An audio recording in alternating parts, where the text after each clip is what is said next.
Good morning, everyone, and welcome to the Maryland Jockey Club at Laurel Park for a Sunday edition of Today at the Races. I'm Dan Ullman along with Keith Fustel. We've got an 8-pack on tap today. Yeah. Some nice racing yesterday to sort of start off our nice Memorial Day weekend. Oh, absolutely, absolutely. We're rolling along the late pick 3, but some pretty good performance as well. Worker B, I thought another firster there from the Gary Capuano barn. The higher priced G-Cap got it done. 14.20 for you right there. Doesn't hurt to flirt. A horse you had talked about found a nice little seam coming to mid-stretch to win for Kelly Rubley. Glad to see that get on the board. And Traffic Master, a horse I like, had to struggle a little bit, kind of get out of some traffic at the quarter pole. Finally did, and was real dogged to get up to win just in the last couple of jumps. So all in all, good day. I thought the handle was good. We've got a beautiful day on tap. Again, 8 races, main track fast, turf is form. Really looking forward to this card. Again, another challenging card. Glance at the picks. A lot of mishmash from the whole gang. We're going to try to lead you along, though, and get you some prices. But I do like this card today. It is certainly a beautiful day. Main track is fast, turf is firm. Little post-time update as we take a look at the weather conditions right now. 63 degrees. It's just a beautiful day for 2 reasons. A, blue sky, not too hot, not too cold, and we're at the racetrack. That's it. Where would you rather be? You got to be at the track. Yeah. Speaking of Maryland Brett Horse of the Year post-time, he had his final workout yesterday, I believe, at Fair Hill in preparation for next Saturday's Grade 3 Blame at Churchill Downs. Well, he'll take on Kentucky Derby winner Mystic Dan going 1 mile and 1/8. That should be some showdown. It should be a showdown. We'll see. The blinkers went on last time for post time. See if he stays a little bit closer at that longer distance. Definitely pulling for the home team. We'll start things off with race number 1 on a Sunday card, going 5.5 furlongs on the turf. It's a maiden special weight for fillies and mares. The field remains intact, and we have a field of 9. It is the first of 2 value pick 5 wagers on the afternoon here at Laurel Park. We call it the value pick 5 because you can't beat 12% takeout. It is value. And we want to thank everybody who's been playing along with these value pick 5s. Yesterday's opening pick 5 handle over 100,000. That's what we want to see. Let's take it onwards and upwards. I've got a $36 ticket, and these are not easy. This is a tough sequence to get you going. Again, grab a friend if you can. Add on to this ticket. 1, 3, 4 to get you started. I like Somnium in the opener for Elizabeth Merriman. We're very familiar with the family. We'll talk about that one. Race 2 with the 4 and the 5. Cassius liking Laurel. I think might get a good little setup in today's second. Race 3 with the 4, 7, and 9. And wrap it up. Ace Deuce. Races 4 and 5. Thunder in Paris. Fair Trade. Race 4.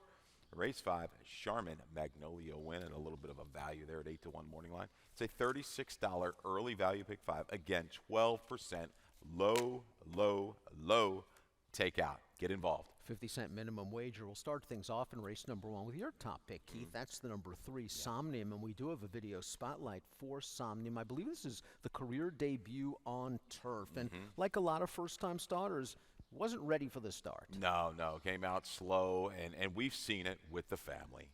We've seen it with Whitty. Caravel maybe not so much, and so I think might have a little issue in one of the races, but recovers beautifully. I think she really runs a big race. Falls behind that opening quarter of 23.5 and 46.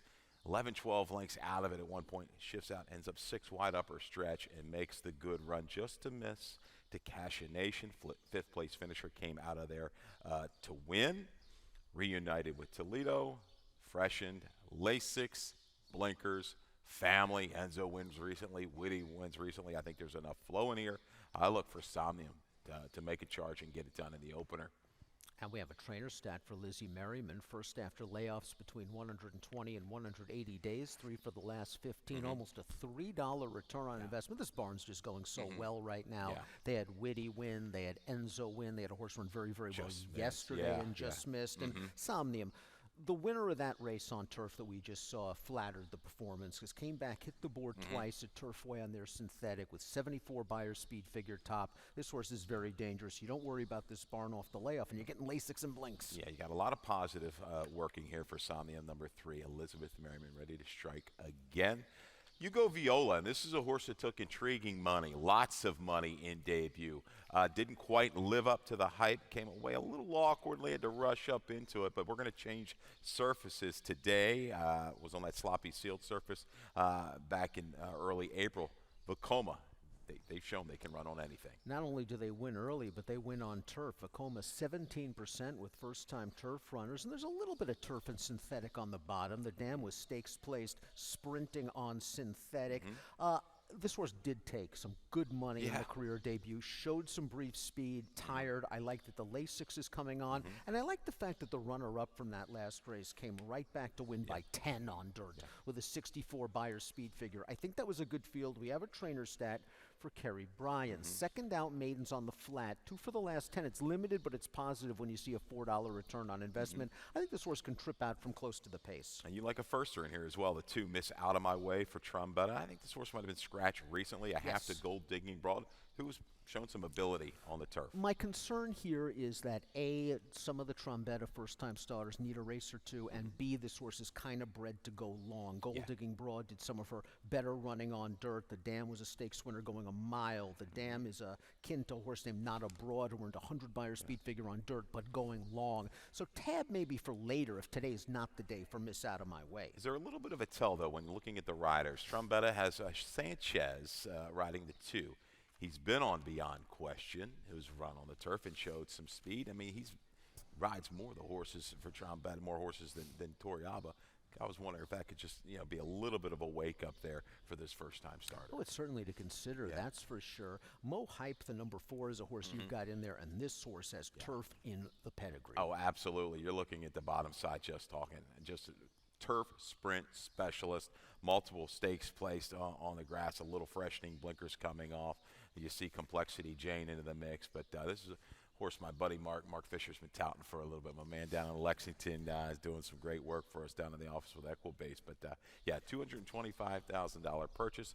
Showed a little bit of talent. I think the speed is and the surface switch is going to put this one in the mix a long, long way. We got to talk about the current favorite in this race, the number 1 Roja for Graham Motion. Jamie Rodriguez, another horse trying turf for the first time. Plenty of turf pedigree here. Oh yeah. You're looking at this slew of turf winning siblings, mainly a little bit longer. Some graded stakes types into the mix.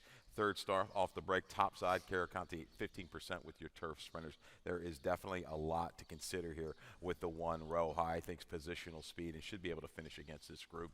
You have Town Light in the mix, a first-time starter for Phil Schoenthal, a $47,000 buyback as a yearling, and a half to Safine, who was a graded stakes winner, going a little bit longer on the turf. Yeah, and a little bit of stat here for Schoenthal I dug up. 4 for 15 with first-time starters on the turf the past 3 years, an ROI of 904. Pay attention. Maybe the board will show you a little bit here for the 6 Town Lights. City of Lights, they can handle the grass as well, 14% sprinting on the turf. So, yeah, I think as a usual, a little bit of a stranger. Some nice maidens to kick off our Sunday card here at Laurel Park. Keith's going 3, 4, 1, and 6. I'm going 7, 2, 3, and 1. Let's move on to race number 2. We'll move to the main track, 3/4 of a mile. It's a beaten claimer, 10,000 down to 8. 3-year-olds can win a million races. 3-year-olds and up.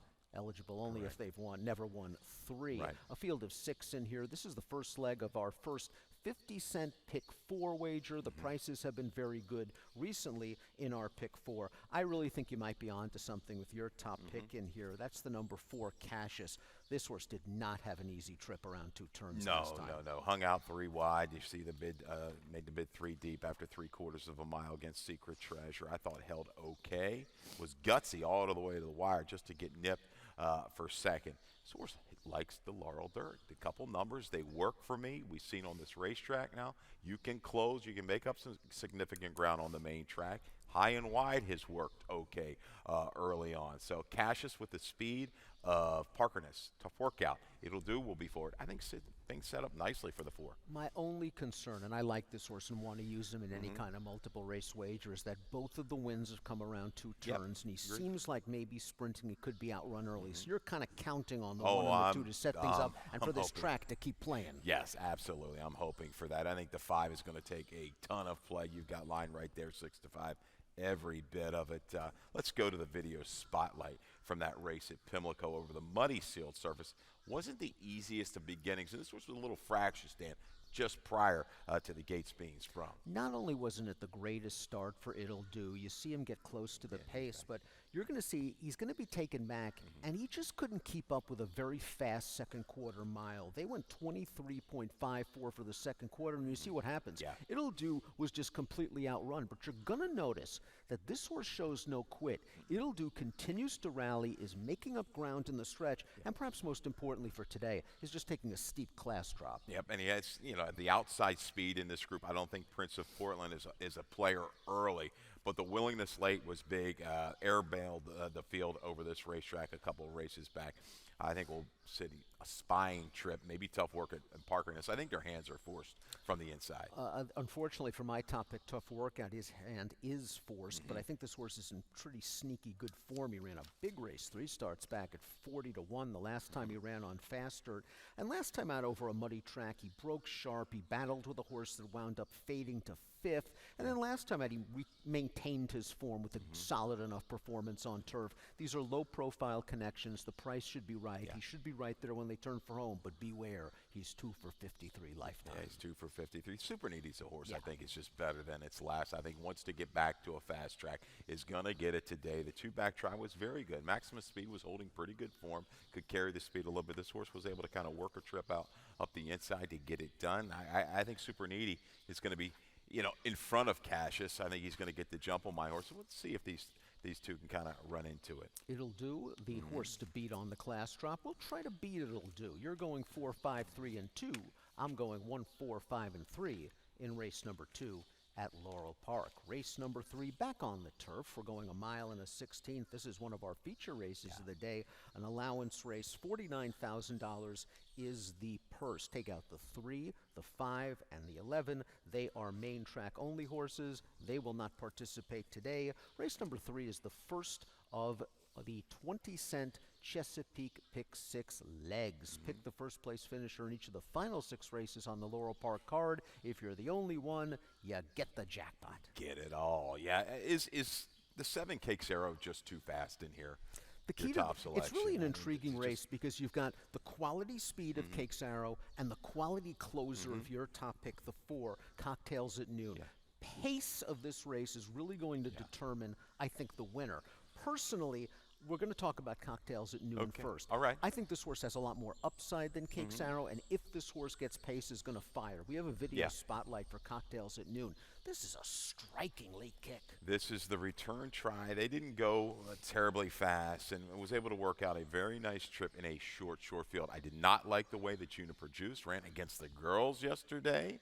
But coming back, the one thing about Cocktails at Noon, confidently rated, could have been let out maybe even sooner is what I've got on my notes. And Sheldon, no panic whatsoever. It's just going to let everything kind of develop up front, works outside into the clear. You're able to do that in a nice short field, right? Brings a strong run through this final 3/16 of a mile.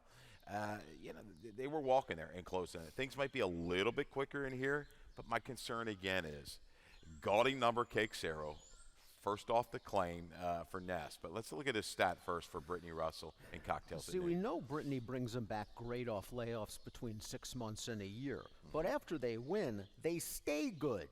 Last out winner, second off that kind of layoff, 7 for the last 17, 41%. Listen, this horse showed that he could step 2 starts back when he was 5 wide entering the turn of that race and kept on going. He's a runner. And you see who he beat. Deuteronomy has come back to run huge at Tampa, an 83 Byron, 88, and some good company, I think, in a 2 other events. So, the company is there. The figs are there. The improvement, upside for Cocktails. And then let's talk about the 7 Cakes Arrow. That being said, Cakes Arrow is on his own streak. He's won 3 of his last 4 starts, and he's going to get the jump on Cocktails at Noon, turning for home. We do have a trainer stat for Jamie Ness regarding Cakes Arrow. First off the claim, and he claimed the source off Brittany. 10 for the last 40, 25%, a positive ROI. This horse had a very nice trip on the lead last time out. Sheldon got him up front. He was pressured lightly by a 21-1 shot that just tired badly, and he kept on storming in the stretch. We're going to learn a lot more about this horse's overall quality, but if you believe pace makes the race Yeah. and he's loose, he's going to be tough to catch. Yeah, it looks like he's just kind of hit a little bit of another gear right now. I've always liked the 9 Vaccination. I'll let you talk about that Well, one. Vaccination I thought ran very well last time out. A, considering it was a seasonal debut and he might have needed the race. B, he was wired that day against a good field where Soleil Volant, the third place finisher, came back, placed in the James W. Murphy at Pimlico with an 80 Beyer speed figure. I think with that race under his girth, if he gets a little bit of pace, he can come with a kick. Just not sure he's as strong a closer as Cocktails at Noon. So maybe it's up to this jack to kind of get him into the race a little more. He's a gutsy horse. I've always liked this horse. Again, the flow wasn't terribly strong last time. Karinga had the advantage in that race, but boy, he kept on grinding really, really well. Holdout's a horse I'm going to throw into the mix for a good number. A 10-1 morning line. Villalobos hasn't been seen since November. Second off the claim. A little equipment change with the blinkers coming off. This horse ran really good 2 races back. I know it was a 2 in life, but that race kind of caught my eye.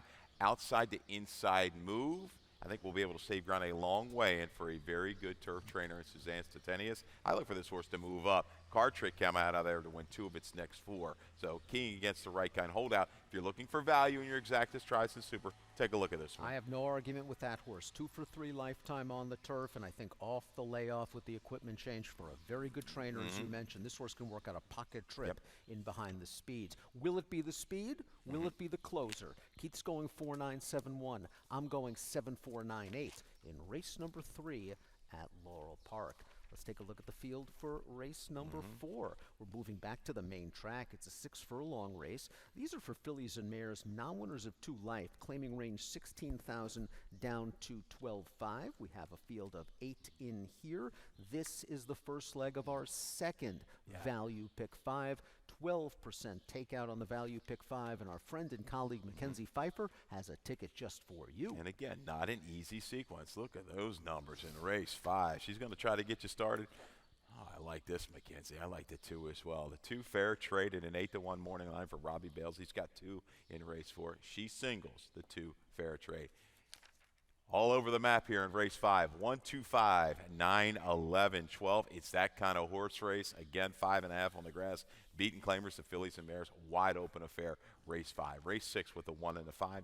You've got the most perfect group ticket there. I think you got the scratch of Southern horse. Everett Song tries to keep it going.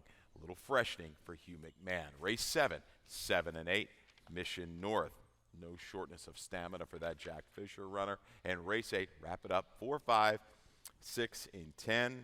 Yeah, another tricky race. I think there is value there with a 4. There's Suzanne Statenius again, 8-1, the last sip. Kendama's a horse I like as well. It's a $48 ticket, and again, we'll talk about it.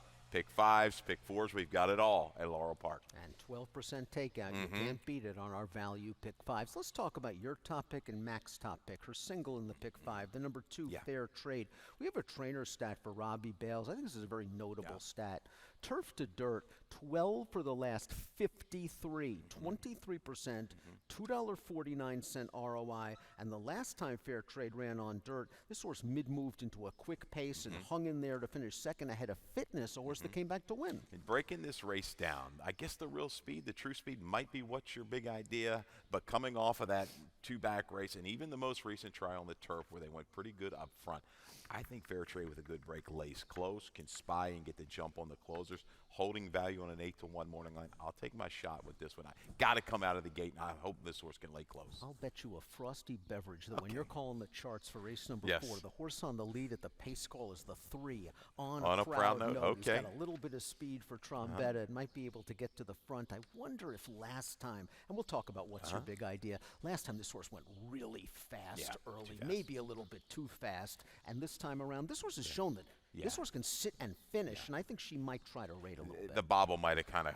thrown her That's right. off kilter a little bit, and then she kind of rushed up into those quick internals. You're right. Proud note. What's your big idea? I'll buy you the beer. I'll go ahead and do that. My top pick in here is down on the rail, the number 1 Thunder in Paris going on for Jose Corrales. We have a trainer stat. When Jose brings him back in less than 2 weeks or on 14 days rest, 4 for the last 16, a $4 return on investment. What I liked about Thunder in Paris's race at Pimlico last time out was that she was the only horse making up ground in a race that was dominated by the pace setter. She kind of got bumped at the start. She was widest turning for home, and she was running at the end.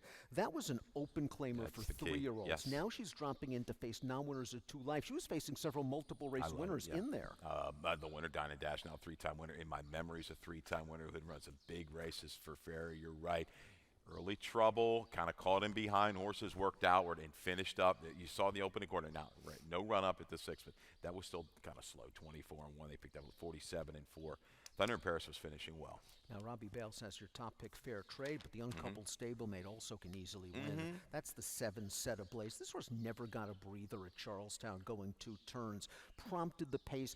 Just as she made her bid to the front, she was confronted by the winner on the outside. She ran really game, and the third-place horse came back to run second here with a 56 buyer. Back to 1 turn, improvement with blinkers, immense improvement. Set ablaze, yes. I like both of Robbie's horses in here. 2, 1, 7, and 6 for Keith. 1, 7, 6, and 2 for me. In race number 4, that is the first leg of our late 12% takeout value pick 5. 4 down, 4 to go. We're going to take a quick break on today at the races, and we'll be back with the late pick 4.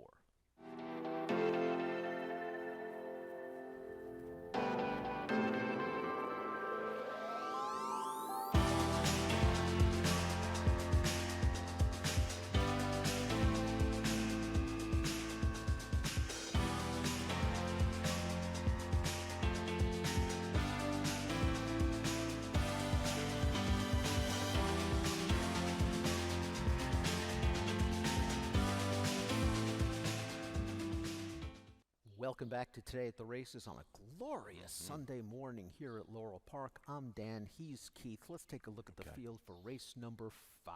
We're going 5.5 furlongs on the turf. It's a non-winners at 2 Life claimer for fillies and mares with the claiming range 16 down to 12.5. Take out the 1A, the 13, the 14, the 15. They are the also eligible runners. This is the first leg of our final pick 4 wager of the afternoon. Again, we offer early and late pick 4s on this 8-race card. Your top pick in here is Magnolia Wind, and we do have a video spotlight for Magnolia Wind. We're going to go back to August the 2nd. Now, this horse had to go to Penn National to break her maiden, but I thought this was a really, really good performance. The buyer certainly fits the 57, works this trip out chasing. I think, T.C. Ney, who came back to win, was good enough, but Magnolia Wind shows no let up, and I like the draw today. Look at this run outside, just not quite good enough. Beaten favorite there at 1-2, got it done at a short price at Penn, stretching out. But what I really liked, though, was the race prior to the layoff, the 20,000 2 in Life. That was an amateur rider's race. Some issues early. You figured that horse to be up front and showed the willingness to close. Bernie Dunham, turf sprints, extremely dangerous year in and year out. You see the 30% for ROI hedging towards $5. I think just get out of the gate late close. Don't get involved in a little bit of a duel because there is some speed in this race. Roadrunner the Cat, I think, what's the other horse? Lady Moser might be close enough. Seep is going to be close. Sit a pocket trip, and I think get it done. This horse, again, I like the fact that she's turning back to a sprint, even though she did run well and graduate going the mile. The race we saw was a 5.5 furlong sprint here.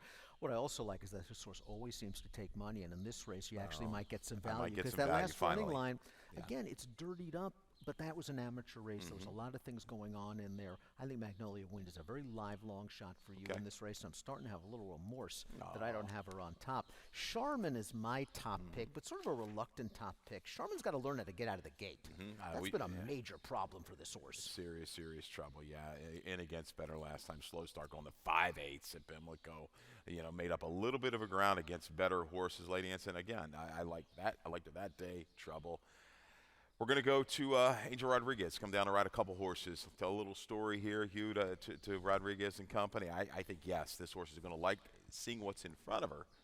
Just unscathed through the first 16th of a mile is all she might need. For me, the key, obviously, is the break, but also the drop-in class. The Mm-hmm. source has been running for 32, is now down for 16. If she can just stay with the field turning for home, maybe that class drop propels her, because she did look good in her return to turf last fall. She won that race very easily. Yeah, she rolled past. Would like to see Nero Moon run a little bit better. Any Fool's Gold, the 6 I'm going to toss in at a big number. Again, the flow is going to work for this one.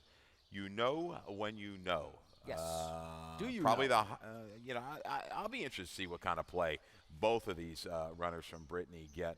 This horse looked really good winning debut going back last September. Don't know what happened. Synthetic, no, and then a tough try in that allowance, but comes back with Lasix. When she does this take no prisoners approach, you got to pay attention. She's out in the free and clear. Circling run is in store for the 11. I'm going to toss into the mix. Just another horse. I realize she's facing elders for the first time, but to me it's a major class drop. If you know when you know can run, she's going to run in this race. Lady Mosler doesn't have the most enviable lifetime record, 1 for 34 lifetime, but the one time she ran on turf for Kieran was last year. It was a 2-turn race, and yes, she did get a perfect trip that day, but she ran one of her best races. Second with a 64 buyer, back to turf for Kieran here. 64 buyer is going to win this race. I would willing to bet a couple bucks on that. You're right. Rated, made the move. She's going to need those tactics with J-Rod today. One of my favorite little angles, and I think it's a bit underrated, is the reclaim. And the number 4 Carolina Sun was reclaimed by Susan Cooney out of her most recent race. Why not for a nickel? The source had done some really good things for Cooney in the past. Turf 2 starts back, needs kind of a fast pace because she's another one, not great from the gate, but she's a 1-run closer I anyway. like that. And jockey trainer teamed up for a win at an okay number. I like that. Yep.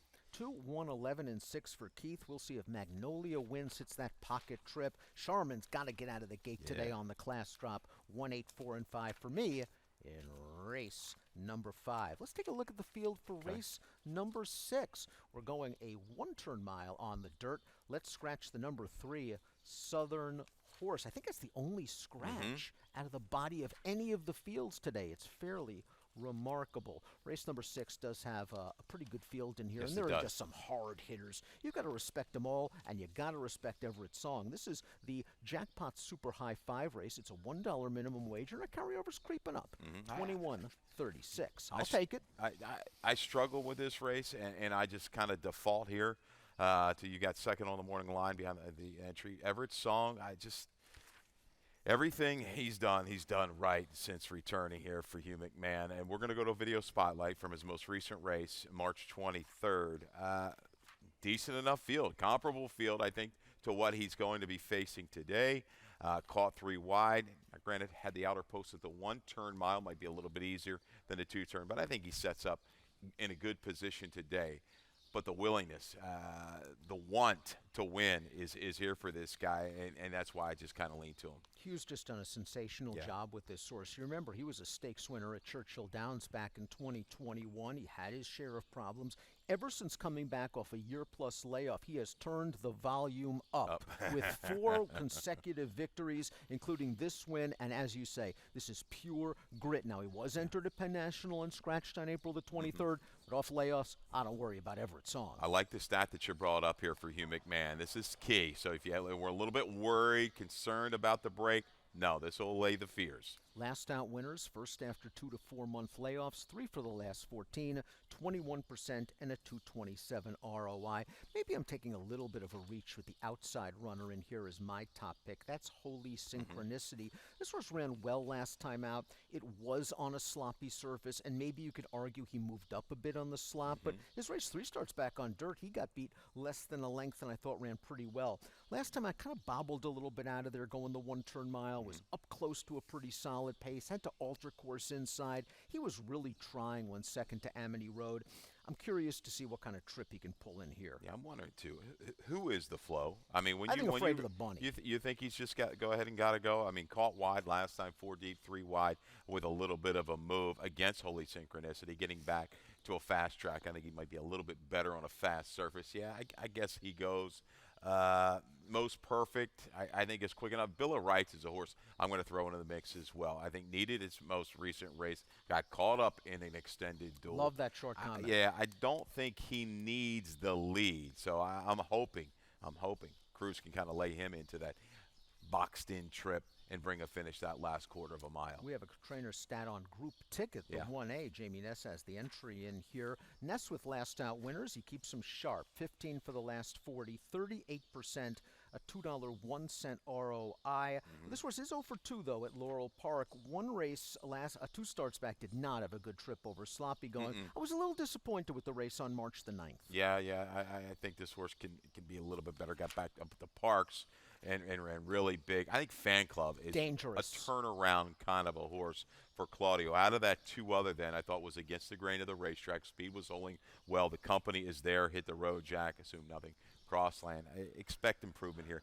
Back in for this little bit of a drop, but I think it's a noticeable drop. And again, the track playing a little bit more to his liking the last couple days. Let's hope it holds for him. We have seen drops like this, dropping to a winning level. Work recently, Fan Club 1 for the 20 down to 12, 2 starts back, and you're right. Just in too tough last time out against Hit the Road Jack. That horse came back, earned an 86 buyer in a high-level allowance. Nice fun race It is here. a good Let's field. see if good old Everett Song can win again. 5-7-1-2 for you, 8-1-A, 5 and 7 for me in race number 6. It's time for one of my favorite bets and has been since I was 10 years old. It's the Lake Daily Double. Starting things off with race number 7, one of our feature races of the day.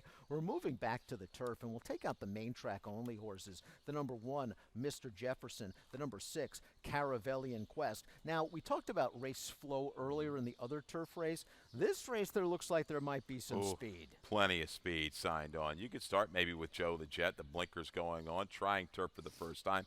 That away likes to be close, although I think he's going to use his rating gear this afternoon. Mission Artemis Coringa likes to be forward, but he's been a different horse with the blinkers. I think he might be able to relax just a little bit off of it, and even Mission North coming back off of a blitz over the hurdles. Which means it could set things up for a closer. I personally believe the best closer in the race is your top selection, the number 8, Kings River. We have a video spotlight to show you for Kings River. He is just a different horse right now. The two-back try at 23-1 just misses over this turf course. Tom Hagen, one more jump, and he scores the victory. This race at Pimlico was really, really good. Now, they went quick. Oh, they did. 46, 10-1, 36. But watch this guy. Shifts out, 4 wide at the quarter, makes this run. When he switches over, he levels off, and he's just going to go on by. And I think he's going to bring that kind of run this afternoon. Especially right there. if the pace is expected to be just as hot in this race again. You're right. They've done a very good job, this barn. They took him for 7,500. One try on dirt, it was good. Then on turf. And last out winners for Jose Magana, 3 for the last 11. A 224 return on investment. One of the speeds in this race is Coringa, who has shown the ability to sit, if necessary, on dirt. The last race was the turf debut, and Coringa ran very well. We have a trainer stat for Michael Trombetta. Last out winners making their second start in a route race. Okay. 5 for the last 19. It's a gigantic return on investment of over $6. In that race where Coringa won last time, it was going a mile, and he did some work up front. I was a little worried that he was drifting out in the stretch. That bothers me, especially in a race where there could be a hotter pace. Picked that up yesterday with Kieran's runner, did it again, and faltered. Coringa, man, the blinkers have come off. I mean, the blinkers, they've come off, and he's just running really, really well.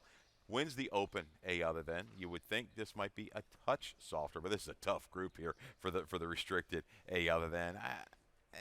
This is going to be the tell of who Coringa really is. We're gonna see it That's today. a very, very good point. Personally, I think if he wants the lead, he can get it. Okay. How fast he's going to have to go is a different story. If someone else really wants it, at least he has shown the rating ability to sit and finish. Mission North is the key to this race because the last time this horse ran on the flat, I mean, look, he went gate to wire. It was a race where they ran 1-2 around the track. Since then, Jack Fisher has put this horse on the hurdles, and he's looked like snap decision. Yeah, it's interesting that he brings the horse back to the flats, but hey, why not? We've seen this move year in and year out. A very, very capable barn in doing so with Forest Boys teaming up.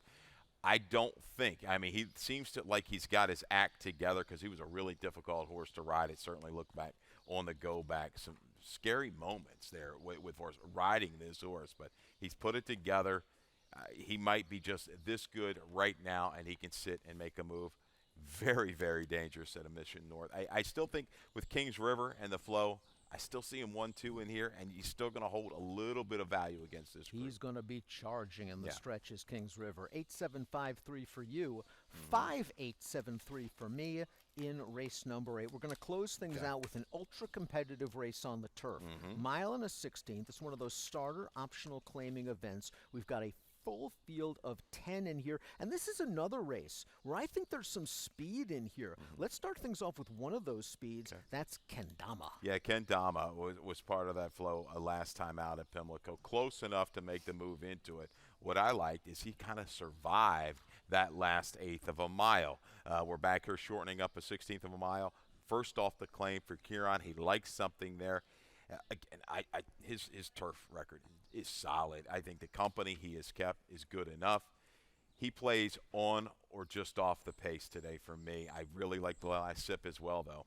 Yeah, let's talk about the last sip, because we have a video spotlight for this horse, whether it's dirt or whether this turf. This Maryland bed shows up. It just seems each and every time. Yeah, the last time, we got a video spotlight going back to October the 26th. The last time this horse was on the grass, had to overcome a 3-wide turn trip. This was just visually, to me, even besides his wins, might have been the best race I've seen the last sip run.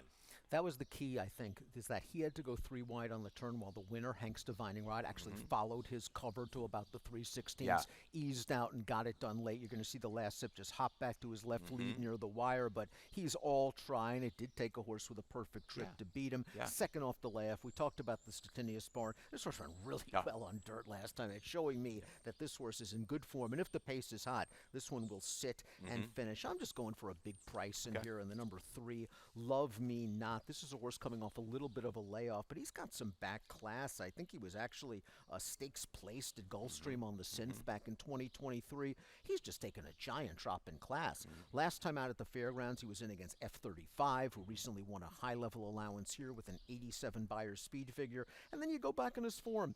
Dirt 3 starts back. Not interested in that. Stakes race on turf. Into tough. Dirt race again. Allowance races. The last time this horse raced for a tag, you got to go back to August of 2023, and he named his margin. Yeah, this is second time gelding, if you really want to break it down. Was gelded, reported May 11th. Has that race. Yeah, you woke me up to this one. This one will be used in my exact as the works coming in are super, super strong. This barn is tough on the turf.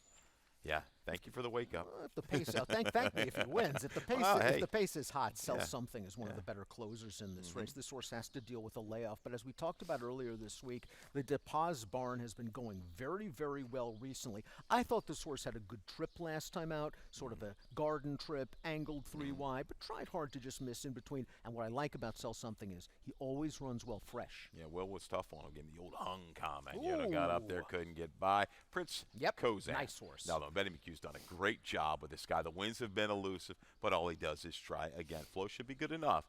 I look for this one to catch a piece. Third in the NTL race last time out. Got a nice purse there. And again, he's another horse that will come with a kick. I want to talk about uninvited guest really quick. This one going out for the Jamie Ness barn. We do have a trainer stat, I believe, with uninvited guests. Dirt to turf, second after 2 to 4 month day layoffs, limited positive data, 27%, a 280 ROI. Another horse where if this pace is solid, will run late. Yeah, I think, looking, yes, can run late. And looking at late in the card, last race, we're trying to get out. You've got the 3 as your price. How about the 9, New York Panther? I mean, I can make a case. I'm going to throw this horse into the mix. So if you get deep, you're down a couple bucks. You want to say, okay, who are we going to key? Let's key Dan's 3. Let's key the 9 top and bottom in exactus. This horse is 2 for 4 at Laurel and a little gallop around at Aqueduct. I think we're going to see some improvement today. Last time this horse raced at Laurel was 11 to 1. Yeah. Stormed him down the middle of the track. Tom Hagen, he'd fit in this group. He would certainly fit in this group. New York Panther, he just woke me up now and talked me onto a horse in my late value pick 5. 6419 for Keith. 3786 for me in the finale at Laurel Park. Best play time. Where are you going? Yeah, value play goes to race 4, number 2, Fair Trade for Robbie Bales. It's the higher price of the Robbie horses. Turf to dirt. We showed you that stat. It's a good one. Positional speed. There's a couple horses I think might be just a touch quicker. A good break. This horse holds position and finishes up. Let's close things off with the 83, race 8, number 3. Love Yeah. Me Not, 20 to 1 will be my value play. Hopefully, cash out on the final race of the day and then come back because remember, we've got That's right, Memorial Memorial Day Day. action tomorrow beginning at 12:10 Eastern. First things first, however. Callie Francois, Mackenzie Pfeiffer, Dave Rodman, they will take you through the Sunday action. And we'll go up to the great Dave Rodman right now for scratches and changes. 25 minutes to post. We are fast and firm. All right, good luck.